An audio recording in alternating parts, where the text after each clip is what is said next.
कैसे हैं आप लोग बेटा। अब समय है प्रश्नावली 2.2 को पढ़ने का। तो देखिए बेटा, प्रश्नावली 2.2 में पहला जो हमारा क्वेश्चन है वो क्या दिया हुआ है बेटा।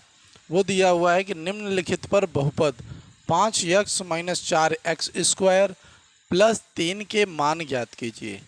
तो बेटा इसके मान ज्ञात करने को हमको बोला है, और यहाँ पे बोला है कि एक बार आपको x बराबर 0 रखना है, एक बार आपको x बराबर -1 रखना है, और एक बार आपको x के बराबर 2 रखना है। तो सबसे पहले जो हमारे पास है कि अगर हम x बराबर 0 रख दें तब, तो x बराबर 0 रखने पर क्या होगा। तो देखिए वो जो आपके पास लिखा हुआ है 5x पे -4x स्क्वायर प्लस 3। अगर हम यहाँ पे 0 रखते हैं x की जगह पे, तो 5 गुणते 0 -4 गुणते 0 का स्क्वायर प्लस 3। तो यहाँ पे जो 0 -4 गुणते 0 प्लस 3, तो यहाँ पे 0 - 0 प्लस 3, यानी उत्तर यहाँ पे बचेगा बेटा केवल 3। यानी अगर हम x के बराबर 0 रखते हैं तो हमारे पास ये वैल्यू आएगी, और अगर हम यहाँ पर x बराबर -1 रखें तो क्या होगा। देखिए 5x - 4x का स्क्वायर प्लस 3 ये दिया हुआ है। तो 5 ऐसे ही x की जगह पर अब हमें माइनस भैया 1 रखना है, ठीक। तो माइनस यहाँ पर 4 लिखेंगे x का स्क्वायर यानी -1 का स्क्वायर प्लस 3। तो 5 का अगर हम यहाँ पे -1 से गुणा कर देंगे तो -5, ये हमारे पास बचेगा -4 गुणते 1 का स्क्वायर 1 ही होगा प्लस 3। तो यहाँ पे हो जाएगा -5 -4 प्लस 3। तो -4 और 5 को अगर हम जोड़ दें तो -9 और ये 3, उत्तर आ जाएगा बेटा -6। ठीक बेटा, ये आ जाएगा कितना -6। अब इसी के बाद देखिए बेटा, इसी के जस्ट बाद आपके पास जो है वो है बेटा क्या कि x पे घाते 2 रखना है। तो यहाँ पे देखिए ऊपर लिखा हुआ है कि 5x - 4x स्क्वायर प्लस 3। तो यहाँ पे है 5 गुणते 2 -4 2 का स्क्वायर प्लस 3। तो 5 दूनी हो गया बेटा 10 -4 गुणते 4 प्लस 3। तो 10 -16 प्लस 3। तो 10 और 3 को आपको ऐड कर लेना है 13, और 13 में से आपका 16 चला जाएगा बेटा, तो आपके पास बचेगा -3। तो ये रहा बेटा आपका पहले नंबर के क्वेश्चन के सारे उत्तर। तो आपको इस तरीके से सवालों को लगाना है। तो चलिए बेटा चलते हैं, देखते हैं दूसरा क्वेश्चन। तो चलिए दोस्तों देखते हैं अपना दूसरा क्वेश्चन, जिसमें हमें क्या करना है बेटा, हमें एक बार P0 P1 और P2 एक क्वेश्चन पर इन तीनों को मानों को रखकर हमें चेक करना होगा। तो चलिए देखिए कैसे करेंगे। तो सबसे पहले आपका जो हल होगा बेटा, हल जो होगा वो हल करना वाले हैं बेटा हम किसका, 1 नंबर का। तो सबसे पहले हल 1 नंबर का करेंगे। तो यहाँ पर क्या है भैया, पहला नंबर हम सवाल लिख लेते हैं। तो py बराबर y square minus y plus 1, ठीक। तो यहाँ पे जो सबसे पहले है अगर यदि हम यहाँ पर P0 ले लें, किसके बराबर भैया, Py के जगह पर, यानी P0 ले लेते हैं तो क्या होता है, यानी y की जगह पे हम क्या लेने वाले हैं, 0 लेने वाले हैं। तो यहाँ पे देखिए क्या हो जाएगा, फिर यहाँ पर अगर हम 0 रखते हैं y की जगह पे, तो 0 का स्क्वायर -0 प्लस 1। तो यानी यहाँ पे उत्तर बचेगा केवल बेटा कितना, 1, ठीक।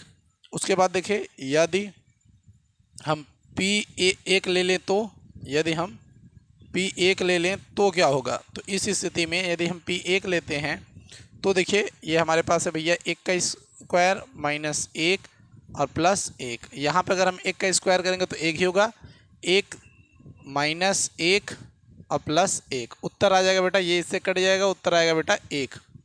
और यदि बेटा यदि हम P की जगह भैया ये 2 ले लें तो क्या होगा। तो देखिए 2 का स्क्वायर, क्योंकि y का स्क्वायर है, -2 और फिर प्लस 1, ठीक। अब यहाँ पे देखिए 4 -2 प्लस 1, 4 1 5 हो जाएगा, 5 में से 2 घटा देंगे बेटा तो हमारे पास आ जाएगा कितना, 3। तो ये दोस्तों हमारा पहला आंसर हो जाएगा, ठीक बेटा। चलिए देखते हैं दूसरा नंबर क्वेश्चन। चलिए बेटा देखते हैं दूसरा नंबर सवाल, जो कि अब यहाँ पर है बेटा। दूसरा नंबर सवाल देखते हैं कि क्या दिया हुआ है। तो दूसरा नंबर सवाल है बेटा, देखिए 2 plus T plus 2t² minus T पर क्यूब। इसमें अगर बेटा हम देखें तो सबसे पहले अगर हम रखेंगे तो p0 को रख लेते हैं। तो अगर हम p0 को रखते हैं तो भैया 2 प्लस 0 प्लस 2 गुणते 0² माइनस 0 का क्यूब। तो यहाँ पे क्या हो जाएगा बेटा, देखिए 2 प्लस 0 प्लस 0 माइनस 0, सब जगह 0 0, यानी यहाँ पे क्या बचा बेटा, 2 बचा है, केवल 2। ठीक, इसके बाद देखिए अगर अब आपके पास बेटा p1 आ जाए, p1 आ जाए तो 1 का स्क्वायर प्लस, अच्छा यहाँ पे 2 है ना, तो 2 प्लस 1 प्लस 2 गुणते 1 का स्क्वायर माइनस 1 का क्यूब। इस स्थिति में आपके पास क्या हो जाएगा बेटा, देखिए इस स्थिति में आपके पास 2 प्लस 1 प्लस 2 माइनस 1। ठीक बेटा, तो क्या हो जाएगा, देखिए 2 1 3, 3 2 5, 5 में से 1 चला गया तो बेटा कितना बचा, 4। तो यानी आपके पास एक तो भैया 2 आ रहा है और दूसरा आपके पास क्या आ रहा है बेटा, 4। इसी तरीके से बेटा अगर हम p के लिए 2 रख लें, p की जगह पे 2 रख लें तो क्या हो जाएगा बेटा, देखिए 2 ऐसे ही लिखेंगे हम, प्लस t की जगह पे हम 2 लिखेंगे, प्लस 2 है 2 लिखेंगे, t² है नहीं 2 का स्क्वायर और माइनस t का क्यूब है तो 2 पर क्यूब कर लेते हैं। इसको करेंगे बेटा तो क्या हो जाएगा, देखिए 2 प्लस 2 यहाँ पर गुणते 4 माइनस 8। तो यहाँ करेंगे तो देखिए 2 प्लस 2 यहाँ पे आ जाएगा 8 माइनस 8, 8 से 8 कट जाएगा, उत्तर बन जाएगा बेटा 4। तो इस तरीके से हमारे पास ये दूसरा क्वेश्चन भी आ जाएगा। चलिए बेटा देखते हैं तीसरा क्वेश्चन। तो चलिए बेटा देखते हैं तीसरा नंबर क्वेश्चन। तो देखते हैं तीसरा नंबर क्वेश्चन क्या दिया हुआ है। तीसरा नंबर क्वेश्चन है बेटा px और ये x पे घाते 3। तो यदि अगर हम p पे घाते 0 लेते हैं तो यहाँ पे 0 पे घाते 3 हो जाएगा, उत्तर यानी 0 हो जाएगा। अगर हम p पे घाते 1 लेंगे तो यहाँ पे क्या हो जाएगा बेटा, 1 पे घाते 3 हो जाएगा, यानी उत्तर 1 हो जाएगा। अगर यहाँ पे हम p2 लेते हैं और यहाँ पे 2 पे घाते 3 करते हैं तो उत्तर 8 होगा। तो ये आ जाएगा 0 1 8। ठीक बेटा, एकदम क्लियर।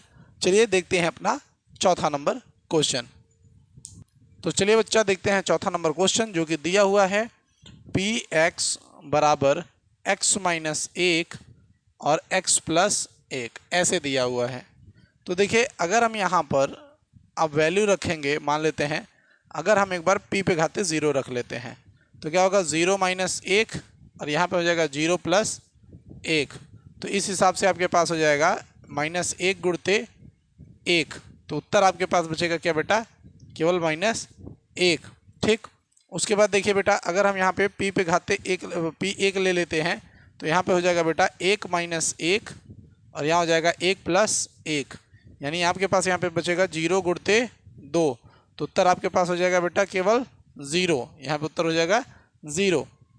इसी तरीके से अगर हम p2 ले लेते हैं तो क्या हो जाएगा, तो देखिए 2 माइनस 1 और यहाँ पे हो जाएगा 2 प्लस 1।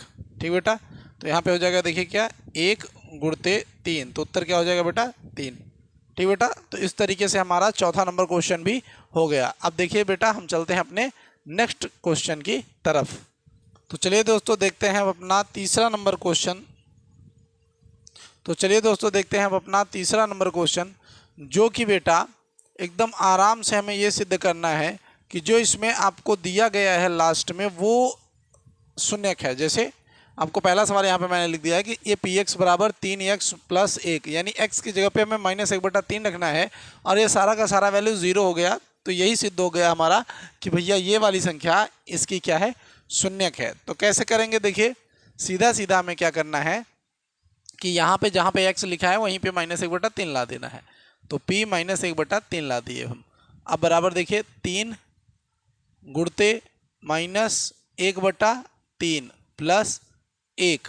ठीक बेटा, तो इस हिसाब से क्या हो गया, 3 से आपका 3 कट गया तो माइनस 1 प्लस 1, उत्तर क्या बन गया बेटा 0। यानी हमने यहाँ पे क्या सिद्ध कर दिया बेटा, हमने सिद्ध कर दिया कि x बराबर माइनस 1/3 क्या है बेटा, ये px का क्या है बेटा, शून्यक है। तो ये क्या हो गया बेटा, इति सिद्धम, यानी यहाँ पे आप लिख सकते हैं इति सिद्धम, यानी ऐसा हमने सिद्ध कर लिया। ठीक बेटा। अब इसी तरीके से देखें तो हमारे पास दूसरा क्वेश्चन आता है बेटा। दूसरा क्वेश्चन क्या है देखिए, दूसरा क्वेश्चन है पी एक्स बराबर 5x-पाई, 5x-पाई, और आपको x बराबर 4/5 दिया है। क्या दिया है बेटा? 4/5 दिया है। ठीक, एकदम क्लियर। इसको सिद्ध करना है तो ये देखिए क्या करेंगे, जब यहाँ पे आप मान रखेंगे तो p 4/5 बराबर 5 गुणते 4/5 माइनस पाई। अब यहाँ पे करेंगे तो ये क्या हो जाएगा देखिए, ये हो जाएगा 5 से 5 हमारा कट जाएगा और ये 4 माइनस, तो यहाँ पर देखो बच्चों यहाँ पे 0 नहीं आ रहा है। इसका मतलब सिद्ध, देखिए यहाँ पे आप इति सिद्धम की जगह पे एक लाइन लिख दीजिए कि जी हाँ, ऐसे जी हाँ x बराबर -1/3 पी एक्स का शून्यक है, ऐसे आप लिख सकते हैं। यहाँ पे शून्यक है। अब यहाँ पे क्या लिखेंगे कि जी नहीं x बराबर 4/5 पी एक्स का शून्यक नहीं है। तो ऐसे क्वेश्चन को आपको करना है। ठीक, यहाँ पे आप इति सिद्धम की जगह पे इसका इस्तेमाल करिए, यही आपसे पूछा भी है। ठीक, वरना आप जो है इति सिद्धम करेंगे, इसे कहेंगे ऐसा सिद्ध नहीं हो सका, तो मज़ा नहीं देगा। आप सीधा जी हाँ x बराबर -1/3 पी एक्स का शून्यक है, आप इस तरीके से यूज़ करिए। तो दूसरे सवाल में हमने देखा कि जब हम x बराबर 4/5 रखें तो भैया लास्ट में 4 - पाई आ गया, अर्थात सीधा है कि यहाँ पे x बराबर 4/5 जो है वो बेटा शून्यक नहीं है इसका। ठीक बेटा, तो चलिए देखते हैं अब तीसरा नंबर क्वेश्चन। चलिए दोस्तों देखते हैं अब अपना अगला क्वेश्चन। तो देखिए बेटा, यहाँ पे अब दे दिया है कि आपको x बराबर 1 और -1 रख के चेक करना है। तो सबसे पहले हम x बराबर 1 रखते हैं। तो देखिए बेटा, अगर हम x बराबर 1 रखते हैं, इस स्थिति में क्या हो जाता है बेटा, तो यहाँ पे देखेंगे तो ये हो जाएगा p1 बराबर 1 का स्क्वायर -1, तो इसकी वजह से उत्तर आ जाएगा 0। तो यानी सीधी बात है भैया, ये तो शून्यक मिल रहा है। अगर हम x बराबर -1 रख देते हैं तो क्या होगा, तो p -1 और ये हो जाएगा बेटा 1 -1 का स्क्वायर, ये -1, तो भी यहाँ पे आएगा 0। तो यहाँ पे लिखेंगे कि x बराबर -1 दोनों ही शून्यक हैं, दोनों ही क्या हैं, शून्यक हैं, ऐसा हम लिख देंगे। अब देखिए इधर हमको बोला है एक बार -1 और एक बार 2 रखने को, तो -1 रखते हैं। तो अगर हम p -1 रखते हैं तो यहाँ पे क्या हो जाएगा, यहाँ पे हो जाएगा -1 + 1 और ये हो जाएगा -1 और -2। ऐसे करेंगे तो यहाँ पे तो आपका 0 हो जाएगा, गुणते यहाँ पे आपके पास -3 हो जाएगा, उत्तर आपके पास क्या हो जाएगा 0। और अगर हम एक बार p बराबर 2 रख लेते हैं तो क्या होता है देखिए, अगर हम यहाँ पे रखते हैं तो यहाँ पे 2 + 1 और यहाँ पे हो जाएगा बेटा 2 - 2, तो यहाँ पे आ जाएगा 3 गुणते 0, तो भी उत्तर आपका 0 होगा।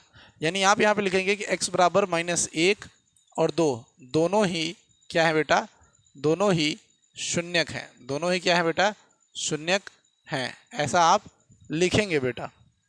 ठीक, इस स्थिति में आप ऐसा ही करेंगे। अब देखिए बेटा तीसरा नंबर, अब देखिए बेटा पाँचवा नंबर में आपको दिया है कि आपको x बराबर 0 रखना है। तो p 0 रखते हैं, यहाँ पे 0 का स्क्वायर करेंगे 0 आ जाएगा, अर्थात आप लिखेंगे कि x बराबर 0 px का शून्यक है, ऐसे आप लिख सकते हैं। चाहे जैसे लिखिए बस। ठीक, चाहे ऐसे लिख लीजिए चाहे ऐसे लिख, कोई दिक्कत नहीं। अब यहाँ पे देखिए आपको x बराबर -m/l लिखना है, तो यहाँ पे p -m/l, ठीक, बराबर l लिखिए। x की जगह पे आपको यही रखना है, तो -m/l और प्लस m, तो l से l कट जाएगा, -m और ये +m बराबर 0। तो आप यहाँ पे लिख सकते हैं कि x बराबर -m/l क्या है बेटा, शून्यक है। क्या है बेटा, शून्यक है। तो इस तरीके से आप सवाल को कर सकते हैं। तो चलिए बच्चों चलते हैं आगे क्वेश्चन की तरफ। तो चलिए दोस्तों देखते हैं अब अपने अगले क्वेश्चन को। तो देखिए बेटा यहाँ पर आपके पास दिया हुआ है px बराबर 3x² - 1। तो यहाँ पे x बराबर आपको रखना है, तो बस वही करना है। तो यहाँ पे हम क्या करेंगे बेटा, p और x की जगह पे लिखना है -1 बटा करणी में 3, तो यहाँ पे हो जाएगा 3 और ये हो जाएगा माइनस करणी में 3 और इसका हो जाएगा स्क्वायर, यहाँ पे हो जाएगा -1 बराबर करेंगे बेटा तो देखिए यहाँ पे 3 ही होगा। यहाँ पे जब हम इसको ओपन करेंगे गुणते तो एक करनी में 3 की जगह पे अब ये 3 हो गया होगा बस, और ये -1, 3 से 3 आपका कट गया। अब यहाँ पे 1 - 1 बराबर 0 आ गया, तो यानी ये तो 0 आ गया। अगर हम p के जगह पे अब 2 करनी में 3 रखते हैं तो क्या होता है, तो इसका भी हमें क्या करना पड़ेगा बेटा, स्क्वायर करना पड़ेगा। ठीक, अभी के लिए आगे देखिए तो 3 और ये हो जाएगा 2 करनी में 3 का स्क्वायर -1। इसके कारण क्या हो जाएगा बेटा, 3 गुणते 4 करनी में 3 था तो अब यहाँ पे 3 हो जाएगा -1। तो यहाँ पे क्या हो जाएगा बेटा, 3 से 3 कट गया, परंतु 4 - 1 यहाँ पे 3 उत्तर आया। तो हम यहाँ पे लिखेंगे बेटा कि x बराबर माइनस करनी में 3 पर शून्यक है, परंतु x बराबर 2 करनी में 3 पर नहीं। ठीक, इस तरीके से लिख सकते हैं कि शून्यक है परंतु इसका ये नहीं है, याद रखिएगा। ठीक बेटा, चलिए चलते हैं अगले क्वेश्चन की तरफ।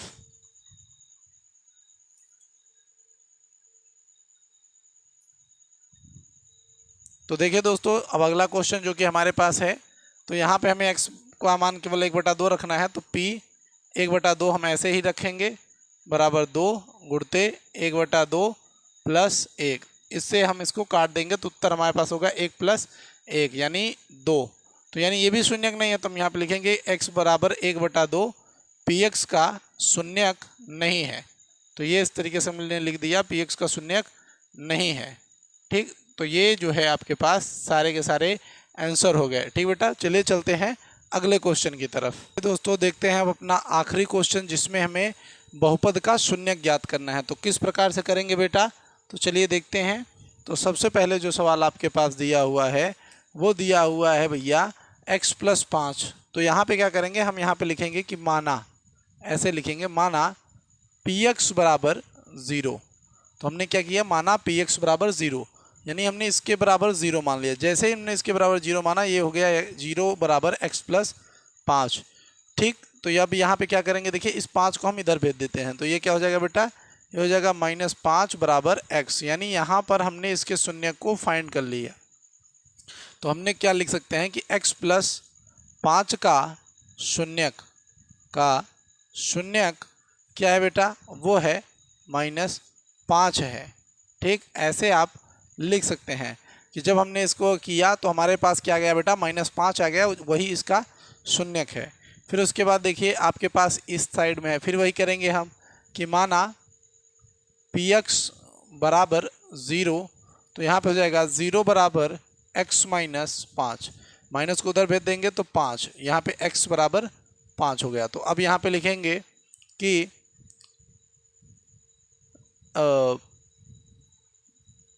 x - 5 का शून्यक 5 है, ऐसे आप लिख लीजिए। फिर उसके बाद देखिए अगला नंबर ये है आपके पास। तो आप यहाँ पे क्या करिए, यहाँ पे आप ब्लैक पेन से हम चलिए लिख लेते हैं। यहाँ पे देखिए माना px = 0। तो 0 = 2x + 5। 5 को हम इधर लेके जाएंगे तो ये माइनस में आएगा बराबर 2x, 2 को हम नीचे लेके चले जाएंगे, 5/2 बराबर x। ठीक, तो यहाँ पे क्या हो जाएगा कि यहाँ पर -5/2 क्या है बेटा, px का शून्यक है, px का शून्यक है। तो चाहे आप ऐसे लिख लीजिए, अन्यथा आप ऐसे भी लिखिए, कोई दिक्कत नहीं है। मुझे तो आता है, मैं चाहे जो लिख देता हूँ। ठीक, तो आप इन दोनों में से चाहे जिस चीज़ का इस्तेमाल करिए, कोई समस्या नहीं होने वाली है, दोनों सेम ही चीज़ें हैं कि -5/2 px जो है, ये px का क्या है, शून्यक है, सीधी बात। ठीक, अब आगे देखिए, ये आपका चौथा नंबर क्वेश्चन। यहाँ पे भी आपको क्या करना है, इसको 0 मान लेना है। जैसे ही आप 0 मानेंगे 3x - 2 आ जाएगा। फिर आप इसको इधर लेके आएंगे तो ये 2 बराबर 3x हो जाएगा। फिर उसके बाद आप इसको इधर लेके जाएंगे तो ये हो जाएगा 2/3 बराबर x। और आप लिख दीजिए नीचे कि भैया इसका जो शून्यक है, यानी 3x - 2 का शून्यक क्या है बेटा, वो है 2/3 है। ठीक, तो आप ऐसे लिख सकते हैं फिर उसके बाद देखिए अब आपका ये नंबर है भैया, तो यहाँ पे क्या करिए, यहाँ पर भी 0 लगाइए, यहाँ पर हो जाएगा 3x। आप इसको इधर भेजेंगे तो 0/3 बराबर x, तो यहाँ पर हो जाएगा 0 बराबर x। तो यानी आपको यहाँ पे वही लिखना पड़ेगा कि भैया 3x का शून्यक, 3x का शून्यक क्या है बेटा, 0 है। ठीक बेटा। अब आगे देखिए आपके पास यहाँ पर है बेटा px बराबर cx प्लस डी। तो अगर आप यहाँ पे देखिए तो यहाँ पे इसको 0 करिए, उसके बाद यहाँ पे देखिए cx प्लस डी। ठीक। अब आप यहाँ पर आगे ध्यान दीजिएगा यहाँ पे कि अगर हम यहाँ पे d को इधर भेजते हैं तो इधर क्या हो जाएगा, -d बराबर cx। ठीक। c को फिर आप इधर भेज दीजिए तो आपके पास क्या आ जाएगा बेटा, आपके पास आ जाएगा d/c बराबर x। यानी आपको लिखना पड़ेगा कि इसका बहु जो हमारे पास शून्य का आया हुआ है वो -d/c है। ठीक बेटा। तो इस तरीके से हमारा ये प्रश्नावली भी पूरी तरीके से खत्म होता हुआ। बच्चा लास्ट में ज़रूर कहेंगे कि आप लाइक सब्सक्राइब जरूर करिए, आप किस जगह से हैं ये ज़रूर बताइए। हम आपसे मिलेंगे अगली वीडियो में, तब तक के लिए जय हिंद जय भारत।